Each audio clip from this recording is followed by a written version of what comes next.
Frères et sœurs en Christ, nous nous rassemblons au bout des ondes. Le cœur peut être encore marqué par les épreuves, mais rempli de l'espérance que la foi nous donne. Que l'esprit de vérité et de courage qui a animé Joseph d'Arimathée soit avec nous en ce jour. Alors que nous nous tournons vers la parole de vie et que nous renouvelons notre engagement à suivre Christ. Amen.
Frères et sœurs dans la foi, reprenons l'histoire de Joseph d'Arimathée à la lumière d'autres passages des Écritures pour approfondir les exemples qu'il nous offre pour notre foi en Christ.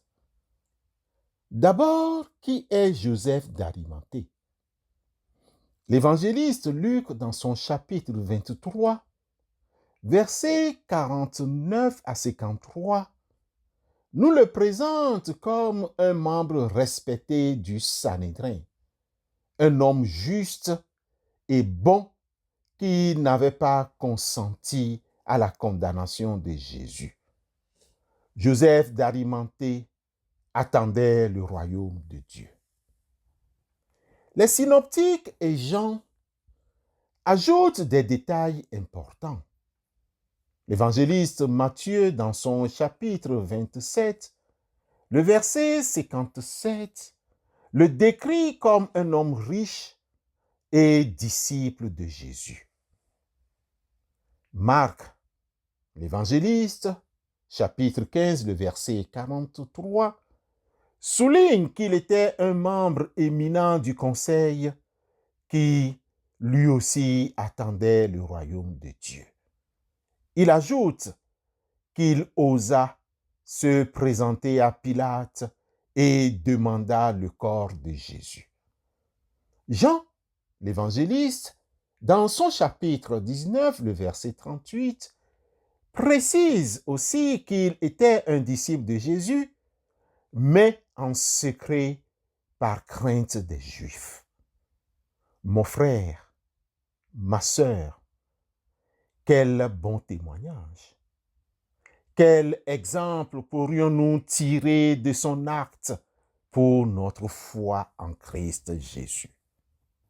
Bien-aimés, en croisant ces récits, l'action de Joseph d'Arimathée prend une dimension encore plus significative pour notre foi. Joseph d'Arimathée nous donne le courage de sortir de l'ombre. L'évangéliste Jean nous écrit que Joseph était un disciple secret par crainte des Juifs. Cependant, face à la mort de Jésus, il surmonta la peur et se déclara publiquement en allant demander son corps, le corps de Jésus, à Pilate. Cela nous enseigne que notre foi en Christ ne doit pas rester cachée. Il arrive un moment où l'amour pour Christ et la compassion pour les autres nous appelle à sortir de notre zone de confort et à témoigner ouvertement, même si cela implique des risques ou des oppressions. Frères et sœurs, l'exemple de disciples initialement timides qui, après la Pentecôte, proclament l'Évangile avec hardiesse, résonne avec le courage tardif de Joseph d'Arimathée. Lisez à tête reposée le livre des Actes des Apôtres, chapitre 4, verset 13 et les versets 29 à 31. Bien-aimés, Joseph d'Arimathée a réussi à relier la foi aux actes. Joseph ne se contente pas seulement de croire en secret. Sa foi le pousse à agir concrètement. Son respect et son affection pour Jésus le motivent à entreprendre une démarche risquée pour lui offrir une sépulture digne. Cela nous rappelle que notre foi doit se traduire par des actions tangibles d'amour et de service envers Christ et notre prochain. Lisons à tête reposée le livre de Jacques au chapitre 2, versets 14 à 17. Jacques, chapitre 2, versets 14 à 17. L'amour pratique de Joseph fait écho à l'appel de Jésus à aimer notre prochain comme nous-mêmes. Marc chapitre 12, le verset 32. Bien-aimés frères et sœurs dans la foi, Joseph d'Arimathée, comme il s'agissait de lui, a utilisé ses ressources pour le royaume. L'évangéliste Matthieu souligne que Joseph était riche et possédait un tombeau neuf. Il n'hésite pas à utiliser ses biens personnels pour honorer Jésus. Cela nous encourage à mettre nos ressources, talents, finances au service de Dieu et de son royaume. Quel soutien apportes-tu aux évangélistes? Que mets-tu de côté pour soutenir l'évangélisation? Aussi l'exemple des femmes riches qui soutenaient le ministère de Jésus avec leurs biens, n'illustre-t-il pas cette même disposition de cœur? Lisez Luc chapitre 8, verset 3. Frères et sœurs dans la foi, Joseph d'Arimathée a démontré une foi qui persiste dans l'épreuve. Joseph agit au moment où tout semble perdu. Jésus-Christ est mort. Ses disciples sont dispersés et la victoire des autorités semble totale. Pourtant, Joseph maintient sa foi et son respect pour Jésus. Son acte est un témoignage de persévérance dans la foi, même au milieu de la souffrance et du désespoir. Cela nous rappelle que notre foi en Christ doit être inébranlable, même dans les moments les plus sombres, car nous savons que la victoire finale appartient à Dieu. Lisons à tête reposée Romains chapitre 8, les versets 38 et 39. Bien-aimés frères et sœurs, Joseph d'Arimathée projetait l'attente du royaume par ses actions présentes. Marc note que Joseph attendait le royaume de Dieu. Son action de prendre soin du corps de Jésus n'est pas en contradiction avec cette attente, mais en est plutôt une manifestation. Joseph montre que l'espérance du royaume futur doit se traduire par des actions justes et aimantes dans le respect. Son attitude reflète l'appel à suivre comme des citoyens du royaume dès maintenant, en attendant sa pleine manifestation. Frères et sœurs, comment préparons-nous notre éternité? Bien-aimés frères et sœurs dans la foi, Il a peur de tout ce qui précède que Joseph d'Arimathée est un exemple pour notre foi. Il nous enseigne le courage de vivre notre foi ouvertement. Il nous enseigne l'importance d'aligner nos actions avec nos convictions, la générosité dans l'utilisation de nos ressources, le soutien sur tous les plans aux œuvres d'évangélisation, la persévérance dans l'épreuve et la manière dont l'espérance du royaume doit influencer notre engagement présent. Bien-aimés frères et sœurs, son acte, bien que se déroulant dans un moment de deuil, est une semence d'espérance et un témoignage silencieux de sa foi en celui qui allait vaincre la mort. Joseph d'Arimathée a concrétisé la parole suivante de Paul l'apôtre. Moi, j'ai planté, Apollos a arrosé, mais c'est Dieu qui a fait croître, de sorte que ce n'est pas celui qui plante qui est quelque chose, ni celui qui arrose, mais Dieu qui fait croître. 1 Corinthiens 3, versets 6 et 7. Amen.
Dieu, notre Créateur, et Père de toutes choses, source de toute bénédiction et de toute grâce, nous venons humblement devant toi avec nos cœurs reconnaissants pour la générosité que tu inspires en tes enfants. Nous te prions en particulier pour ceux qui, touchés par ton amour et animés par un zèle pour ton royaume, choisissent d'utiliser leurs ressources financières pour faire avancer ton œuvre sur terre. Nous te remercions pour ceux qui comprennent l'importance de semer dans le champ de l'Évangile, sachant que chaque don offert avec un cœur pur et joyeux peut porter des fruits abondants pour ton nom. Seigneur, bénis abondamment ces semeurs généreux, multiplie leurs ressources afin qu'ils puissent continuer à soutenir l'annonce de la bonne nouvelle à ceux qui ne te connaissent pas encore. Nous te prions pour les initiatives d'évangélisation à travers le monde, que les moyens financiers mis à disposition permettent de toucher des vies, de partager l'amour de Christ, de planter des églises et de former des disciples. Ouvre des portes là où il n'y en a pas et prépare les cœurs à recevoir la semence de ta parole. Nous élevons également vers toi nos frères et sœurs qui se sont consacrés à plein temps au service de l'Évangile. Seigneur, pourvois tous leurs besoins matériels, émotionnels et spirituels. Soutiens-les dans leur ministère. Fortifie-les dans les moments de doute ou de difficulté et entoure-les de ton amour et de ta protection. Que ceux qui les soutiennent financièrement soient conscients de la valeur inestimable de leur contribution à l'avancement de ton royaume. Seigneur, donne-nous à tous un cœur disposé à partager ce que nous avons selon nos possibilités pour soutenir ton œuvre. Que nous comprenions que tout ce que nous possédons vient de toi et que nous sommes appelés à être de bons intendants de tes dons. Inspire-nous la sagesse dans nos décisions financières et la joie dans le don. Que par nos offrandes et notre soutien, ton royaume avance. Que ton nom soit glorifié parmi les nations et que de plus en plus de personnes viennent à la connaissance de la vérité en Jésus-Christ, notre Seigneur. Nous te prions. Amen.